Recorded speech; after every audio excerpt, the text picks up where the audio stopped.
Oh God, I want to wander. I want to wander till I die, with the mountains as my living room, my only roof, the sky. Keith Reinhard.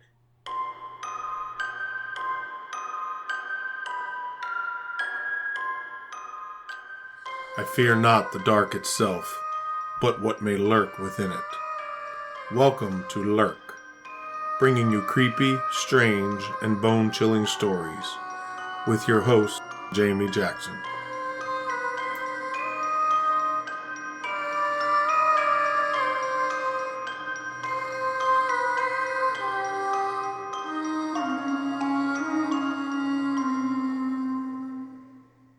Hey lurkers, welcome to this week's episode. Just a quick reminder that we have two events coming up that Lurk will be set up at. The first is June 8th at the Wytheville UFO Fest in Wytheville, Virginia. And then on June 15th, we will be at the Sasquatch Saturday at Piney Run Park in Sykesville, Maryland. If you're in the area for one or both of those, stop on by and say hello, maybe grab a t-shirt. And now let's get to our topic of two strange disappearances, one that ended in a body being recovered. It's a doozy of a story with a lot of twists, so let's get started. This all takes place in Silver Plume, Colorado, located 50 miles from Denver along Clear Creek in the Front Range of the Rocky Mountains. It was founded in 1864 as a gold camp, but sadly, no gold was found. Then someone realized some of the material being discarded was actually silver ore. At the time, the United States standard was based on both gold and silver, and the U.S. government began buying the Silver Plume silver. Then the Panic of 1893 hit, and the United States switched from the bimetal silver and gold standard to just gold, and this sent the value of silver plummeting. Silver Plume became a virtual ghost town. Actually, it's called a living ghost town because the population is only around 200 people today, who manage to hang on with tourist dollars. It's said to be an odd town, home to transient people who come into town and eventually leave. In the 1860s, a man by the name of Clifford Griffin moved to Silver Plume with his brother, Heneage. He moved there from New York after the unexpected death of his fiancée. Heneage founded the 7:30 mine, so named because the shift started at 7:30 a.m. instead of the typical 6:30 or earlier start time. Clifford managed the mine for his brother and was well liked by the employees because he made sure that they were taken care of. One piece of information said that he would pay for drinks at the saloon before the men got off shift on payday, so they didn't use their own money.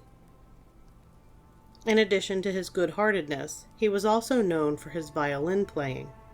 He would sit on a nearby cliff and play, and because of the acoustics of the area, his playing was heard throughout the town. Then on June 19, 1887, after his last song, there was the sharp report of a gunshot. A group of men was organized and went to see what was going on.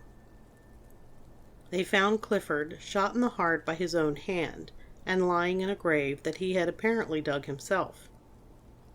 A note found nearby talked about his continued grief over losing his fiancée and asked that he be buried there in the grave that he dug on the cliff near the mine where he felt the most tranquil. His request was honored, and the town had a 10-foot-tall granite monument erected, which is still there today. Also still around is the sound of Clifford playing the violin, which some claim you can still hear. And Clifford is said to still haunt the area, walking around at night. Now fast forward 100 years to Silver Plume in 1987. Tom Young is a shop owner in the almost ghost town. He owned the Charing Cross bookstore located in a small storefront next to KP's Cafe. He was former Army Special Forces, trained as a medic and as a nuclear weapons specialist. After the Army, he was an art teacher at Arvada High School. In 1969, Tom Young moved to Silver Plume and set up his shop. In 1987, he lived there with his black lab named Gus on the side of Pendleton Mountain and pretty much kept to himself. He was called eccentric by locals and was known to play fetch with Gus with an old doll's head. This was something that was seen as really strange by some of the townspeople. Personally, I find it amusing and wish I had the chance to know Tom Young, because he seems like the kind of person who just didn't give a crap what people thought of him and played on the eccentric nature. He sounds like he might be a member of my tribe. If I had an old doll's head, I would play fetch with the dogs. 100%. He spent his time with his dog, books, and hiking the area. On September 7, 1987, Tom Young closed up his bookstore and told people he was going to Europe. 3 weeks later, people started getting concerned that he hadn't returned. Police began checking into things and learned that his family wasn't aware of any trip that he had planned. They checked with the kennel that he usually used to board his dog while he was away, but Gus wasn't there. There was no plane ticket purchased by Tom. So Tom and his dog Gus were both missing. Tom's mother arrived in Silver Plume to take care of some of his things. And now this is where I introduce you to the second person who is part of this story, Keith Reinhard. Keith is a 49-year-old Daily Herald sports writer from Algonquin, Illinois. He was known as a free spirit who covered high school sports for the paper. He was known for hosting mammoth Beatles parties every January that he started the month after John Lennon had been killed. Keith was on the cusp of turning 50 and was looking for a change. He had a longtime friend named Ted Parker. Ted said of Keith, "Keith Reinhard and I grew up across the street from one another, and we'd known each other about 40 years. I would say that our relationship was similar to that of brothers." Ted Parker, by the way, lives in Silver Plume, Colorado, and runs KP's Cafe. Keith talks to Ted and decides to take a 90-day leave of absence from his job and go to Silver Plume. Keith's wife of just 2 to 3 years, there was a little bit of differing information on the time, agrees to this plan.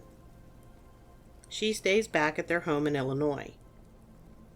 So Keith heads to Silver Plume, June 1988, where he plans to work, write, and regenerate.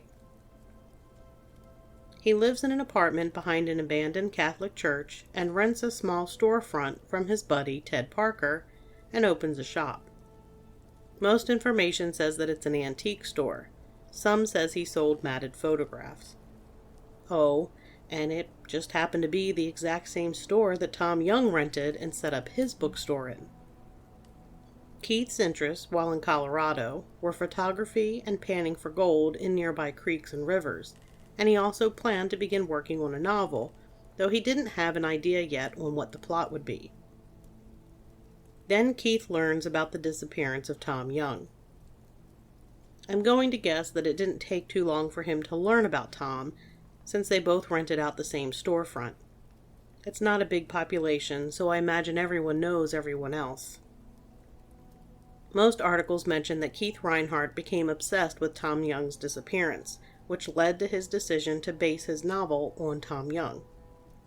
I don't like the use of the word obsession here, mostly because if I put myself in that position, I know that I would become fascinated with the story and would naturally want to investigate. I don't think that's obsessive. I think that's just a normal thing for people with a love of mysteries. Keith develops a main character for his novel that is a blending between him and Tom Young, and he named the character Guy Gypsum. Again, people seem to put a lot of emphasis on this after the fact, but in reality, this is really not a crazy thing. Once upon a time, I was a writer, and you write what you know. There's almost always a part of the author in a character. Then, on July 3rd, 1988, 2 elk hunters scouting out hunting locations on Republican Mountain, about 1.5 miles outside of town, come across skeletal remains of Tom and his dog Gus. Each had died from a single gunshot to the head. Also with the remains was a revolver and a tarp. Some descriptions mention the tarp was partially covering the remains. After an investigation, it was ruled a suicide. Tom Young was said to have shot his dog and then himself. But Tom loved his dog Gus, and most of the people in town could not accept that he would shoot his dog like that. It was found that Tom Young had purchased a gun about 4 days prior to his disappearance. The gun found near the remains was a Smith & Wesson .36. The bullet found at the scene would come from a Model 36, but it was found to not be unique to this gun. There was a memorial service held in town for Tom, and Keith Reinhard attended. That same night, he spoke to a friend in Chicago and talked about his chances of becoming the new Bulls writer when he returned. On August 6, 1988, a local Denver radio station hosted a beer party in Silver Plume, making the town population double to around 400 people.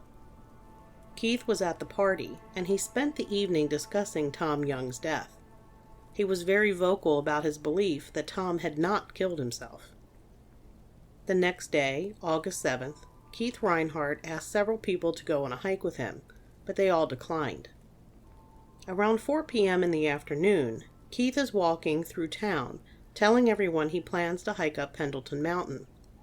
His friend Ted Parker said, "He was in the cafe and told me he was going to make it to the top of the mountain. If I don't come back, call him the rescue," and he said that in jest, I felt. I have this picture of him pointing to the mountain and saying goodbye. That was the last time I saw him. Keith Reinhard was last seen at 4:30 p.m., walking toward Pendleton Mountain. It was really too late in the day to attempt that hike, as it was a difficult one, and it would be getting dark soon, and the hike was an estimated 6 hours up and back. And Keith never returned. On August 8, 1988, a massive search was started with 29 ground rescue teams and various air crews. It was one of the most extensive search and rescue operations in Colorado. I want to share the police report about the search and investigation by the Clear Creek Sheriff's Department from the day that Keith went missing. This is from an Officer Albers, listed as the reporting officer. As of 0100 hours, Alpine Rescue was still on August 9th, 88. I proceeded to Silver Plume to assist the Alpine Rescue team at the sheriff's request. At 8:25, I met with the team, which was in the process of searching for Keith Reinhard of Algonquin, Illinois, date of birth 9/10/38. After some brief searching on my part, I returned to Mission Base to assist there.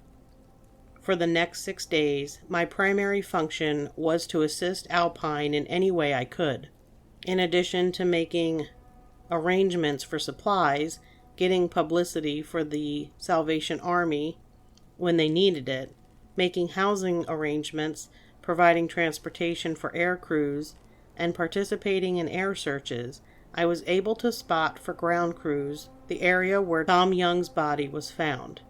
This brings us to the investigation phase of the search.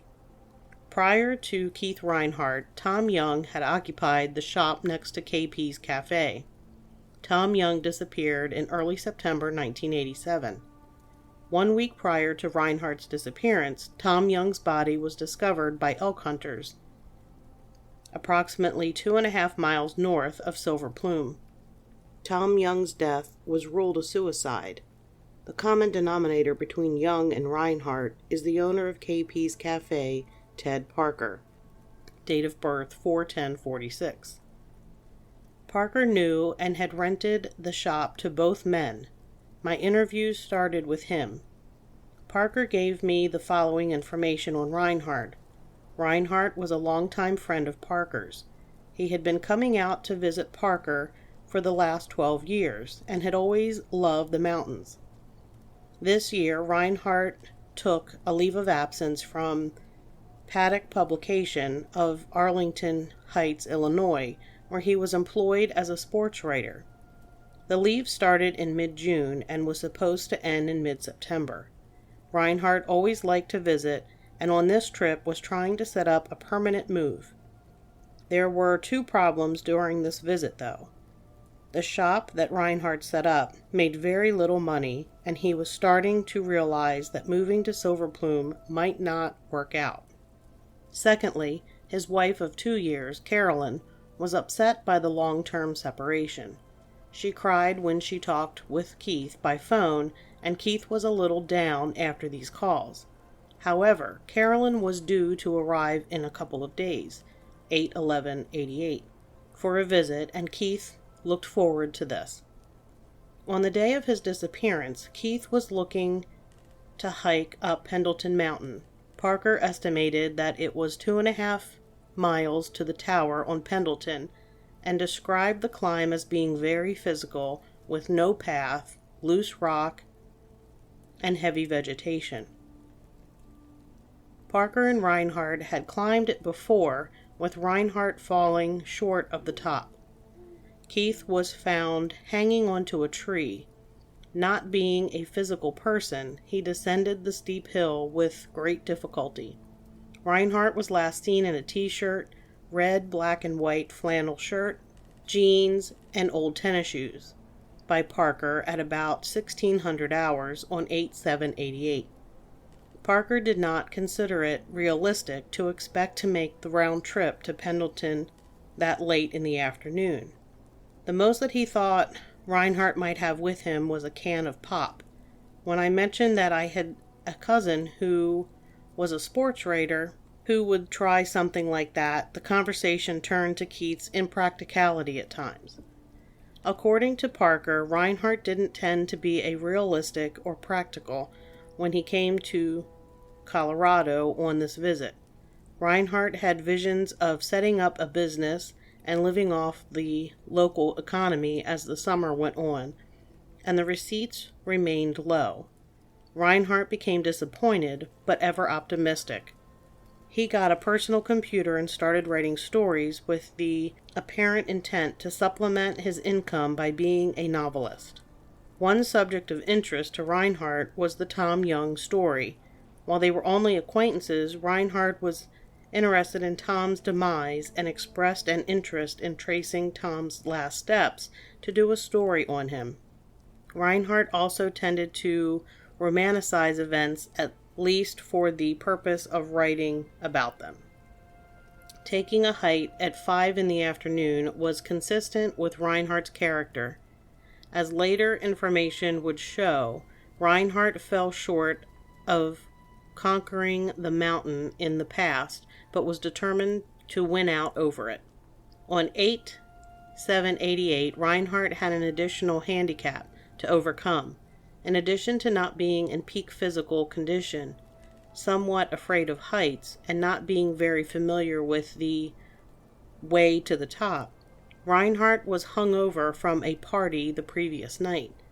The party had been organized by some people from Denver and had taken place in the hall above KP's and drifted over to Reinhard's apartment behind the church, next door.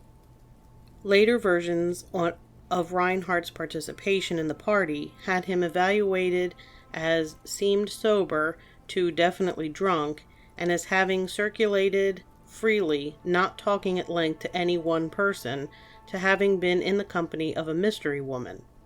Other than the possible name of Greta or Gretchen, it is unknown who this woman might be. She was dropped as a lead during the search, since she had returned to Silver Plume to visit Keith after the search was underway, and was apparently unaware that he was missing. Attempts to find out who she is have been unsuccessful. During the early stages of the search, residents remarked how Keith had asked them to go hiking with him on 8/7/88. One was Larry Daughtry, 35 Cherokee, Silver Plume, who had seen Keith at noon. Keith wanted to take a hike up a trail to the north of town, but Daughtry declined. Keith had apparently suggested hikes to the north and south of town. This information was passed on to the Alpine Rescue Team, and they followed up every possibility to obtain further information, items for Alpine, and scent items for dog teams. Reinhardt's apartment was searched, and 4 items were noted by this investigator. The early theory that Reinhardt took the time to take pictures was dismissed when both of his cameras were found. All film was taken for processing for possible leads. Secondly, some evidence of the party was seen, and some parties whose names were found were called for possible leads with negative results. Also found was a film can which contained a small quantity of pot. When asked about Keith's usage of pot, his friends became very defensive. This brings up point 3. Reinhardt obviously has a lot of friends. In the early stages, it was difficult for these people to open up and tell me anything negative about Keith. This originally was a problem, since potential leads couldn't be pursued. None of these leads produced any evidence, though. Reinhardt's check register showed check 3145 for $1,000 written to Ted Parker. Parker stated this was for rent on the shop and other monies owed. Reinhardt and Parker, being the friends they are, I have no reason to doubt this. The 4th item is the personal computer. After opening files and printing them, several stories were found which were apparently authored by Reinhardt. At least one of these stories seemed to contain characters which were based on people Reinhardt knew. One paragraph sounded like Reinhardt's description of his own disappearance. Copies of the stories were given to Alpine for possible clues, but nothing specific was found. By the end of the first day, several Silver Plume residents had been interviewed by myself or Alpine. Since Reinhardt had last told Perry Davis that he was going up Pendleton Mountain, and since Reinhardt was last seen walking that way, the main part of the search had centered in that area.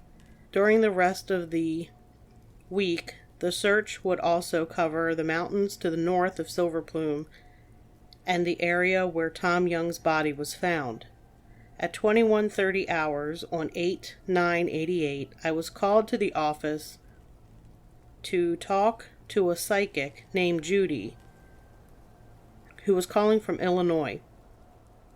During my first conversation with Judy, she seemed to think that Reinhardt was headed towards the area where Tom Young's body was found.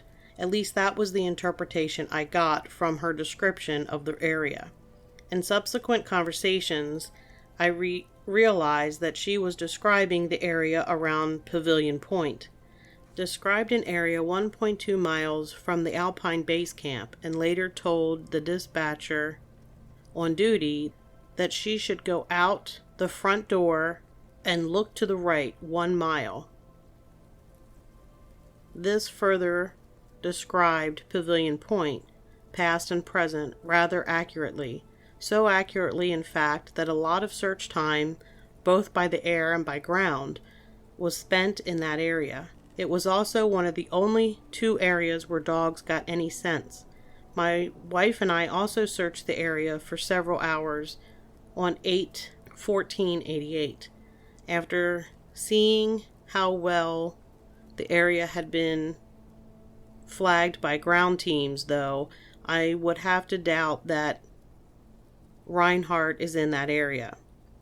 Regarding this search, one thing should be noted. The mountains around Georgetown and Silver Plume are heavily pockmarked with everything from small holes to large mine shafts. Add to this the heavy vegetation and rugged terrain, and any search can only be partially effective at best.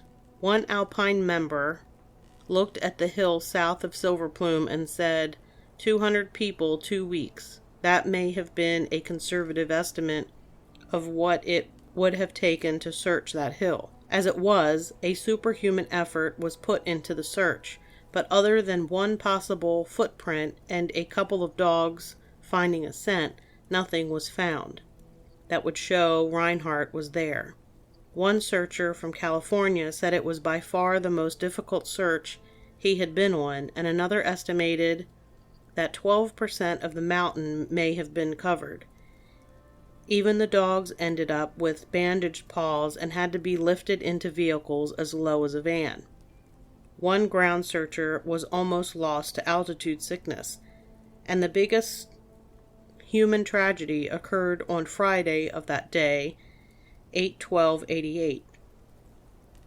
Civil Air Patrol pilot Captain Terry Leddens was killed in the crash of his Cessna 182 while he and his observer Dan Drobny were searching the area around Waldorf, approximately 3.5 miles south of Silver Plume. Drobny was seriously injured in the crash. Medical crews were flown in and Drobny evacuated by a Chinook helicopter from Fort Carson, which was assisting with the search. Carolyn Reinhardt arrived as planned on Thursday, August 11, 88. Her first public appearance was on 8/12/88 to offer condolences to the families of Leddens and Drobny.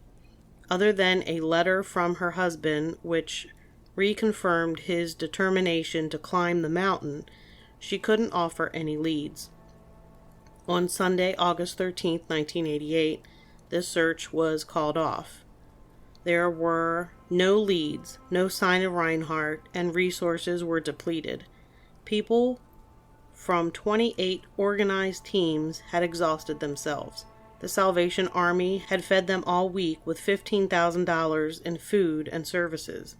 A total of 8,364 personal hours were spent. The initial estimates and reported value of services totaled over $326,000. Assistance was provided by everyone from the garage across the street to Reinhardt's paper in Illinois. All this, and there has never been a single piece of physical evidence as to where Keith Reinhard went. The processing of several rolls of Reinhardt film didn't provide any clues. Pictures of a second mystery woman turned out to be his daughter, whom he had visited in California a month before. Other pictures showed a variety of subjects without any focus on anything in particular. Family and friends called everybody they knew, but no one had seen Keith. What-ifs and hypotheticals were explored by Frank Hogan of Westward.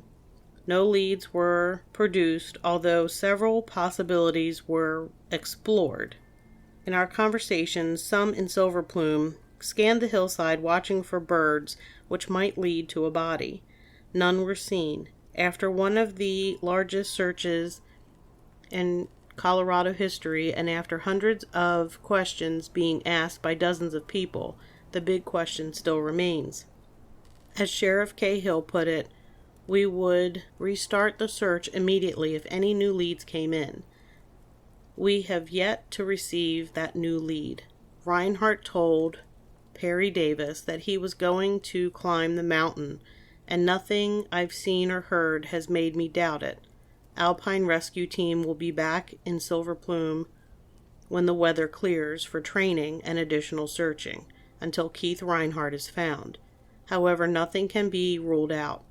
Reinhardt would have gone under I-70 to go to Pendleton Mountain. At that time of the afternoon on a Sunday, the eastbound tourist traffic would be heavy. Someone could have gotten off the interstate and offered Keith an alternative adventure, forced or voluntary. He could have contacted a visitor to the Georgetown Loop Railroad, which is right there. As well liked as Keith was, there may have been someone in Silver Plume who was the exception, who followed him up the hill. He could have simply hiked a different mountain, or intentionally disappeared, or who knows. Investigation to continue. I apologize for the choppy reading, but I can't blow it up, so I was trying to read it, and I need bifocals, and so there were a lot of things in here. The fact that Keith Reinhardt's wife was coming out to visit him, and that they were both looking forward to being together, plus the discussion about a possible new position covering the bulls when he returned to the paper, make me think that suicide is not on the table for him.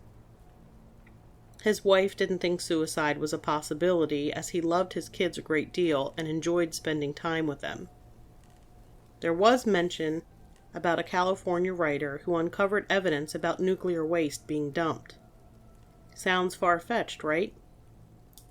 The author was Mike Eccles, and he said in his book, "That fall, my auto mechanic, Roger Holman, told me that on several occasions he had seen large trucks driving up the dead-end road by his house. He said that the trucks were carrying nuclear waste from Rocky Flats nuclear weapons plant 80 miles away. Waste which was being dumped in the shaft of the supposedly abandoned mine. I did keep my mouth shut except for telling two acquaintances, a fellow freelance writer, Sarah Lady, and Silver Plume bookstore owner and political activist, Tom Young."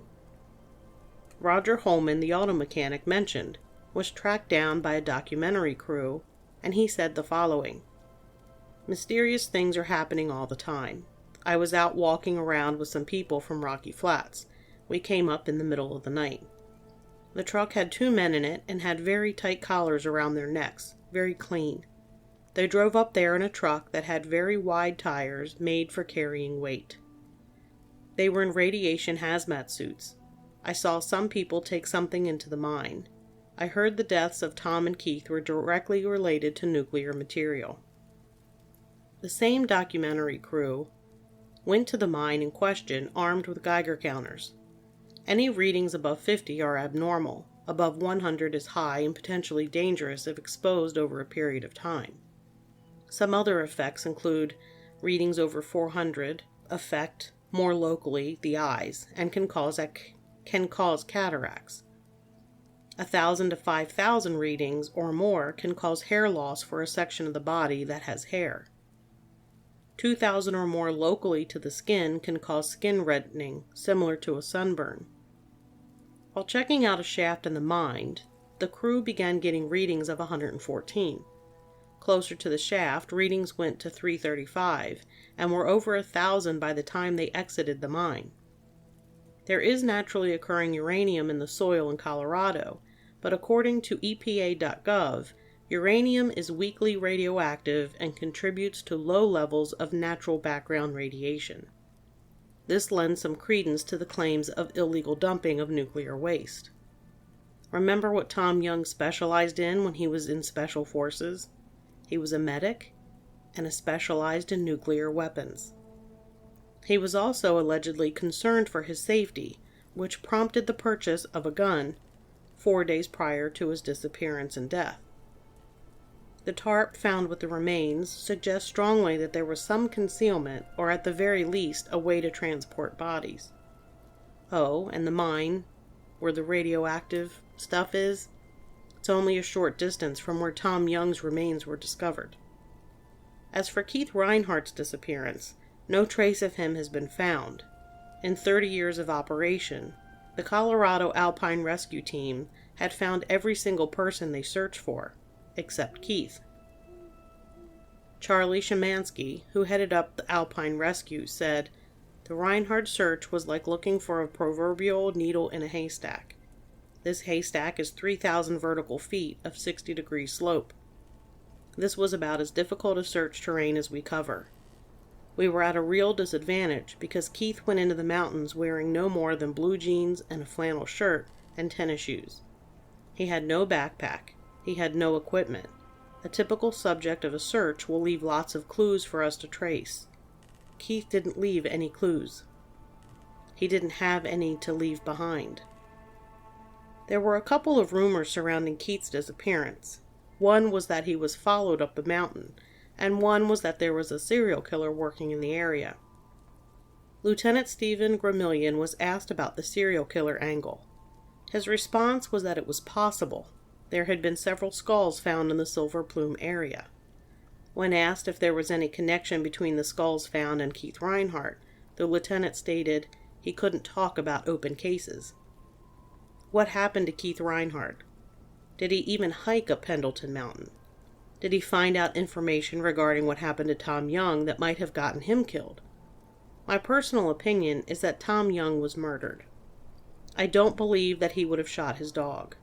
I also thought the placement of the dog's remains and Tom's remains were laid next to each other almost too perfectly, which made me think that they were placed, with the help of a tarp that was found with them. I don't think the nuclear waste story is far-fetched. There seems to be credible witness statements and information regarding it, and it is definite that Tom Young knew about it. And Tom Young specialized in nuclear weapons in the Army. He had some knowledge about nuclear waste, I imagine. I don't think Keith Reinhard went off to kill himself, and I don't believe that he purposefully disappeared to go start another life somewhere. He loved his family, and he always kept in touch with them. He was also known to be a highly optimistic person. It's been 36 years since Keith Reinhard disappeared, and still nothing of him has ever been found. I don't think we'll ever know what happened to him, or what really went on with Tom Young. That's going to do it for this episode. Remember, you can find Lurk wherever you prefer to find your podcasts, or at lurkpodcast.com. On the website, you can find links to our social media accounts, so make sure to like or follow us at one of those. We have a new merch shop at lurkpodcast.etsy.com. If you like what you hear, please tell your friends, and if you have a moment, consider giving us a 5-star review. And until next time, keep lurking.